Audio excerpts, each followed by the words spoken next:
তো আজকে সন্ধ্যেবেলার টিফিনে আমি এখানে চিড়ের পোলাও বানাবো, যেটাকে অনেকেই তোমরা পোহা বলো। তো তার জন্য আমি এখানে ডিম, আলু, চিকেন, কড়াইশুঁটি, ফুলকপি সব কিছু সবজি টুকটাক কেটে নিয়েছি। দেন এখানে তেলটা গরম বসিয়ে দিয়েছি। তেলটা গরম হয়ে গেলে আমি টুকরো করে কাটা চিকেনগুলো আমি এখানে দিয়ে দিলাম। দেন দেওয়ার পরে সেটাকে হালকা ফ্রাই করব।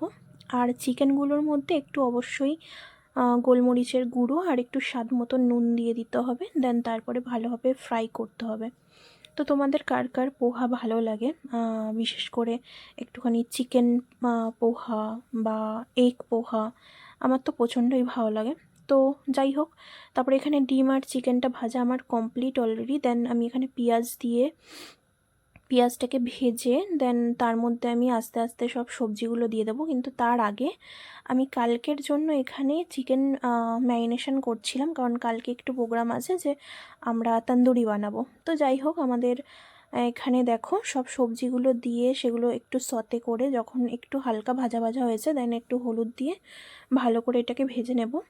দেন ভেজে নেওয়ার পরে আমি যে পোহাটা ছিল, যেইটা আমি জল ঝরিয়ে রেখেছিলাম চিড়েটা, তো সেটা এর মধ্যে দিয়ে দিলাম। দেন আমার অলরেডি কমপ্লিট। তো চলো এবার টেস্ট করে দেখি যে কেমন হয়েছে। দেখো কি টেম্পটিং লাগছে না দেখতে ব্যাপারটা। এবার টেস্ট করার পালা যে আদৌ ভালো হয়েছে কি হয়নি। তো আমি এবার টেস্ট করে দেখি যে কেমন হয়েছে।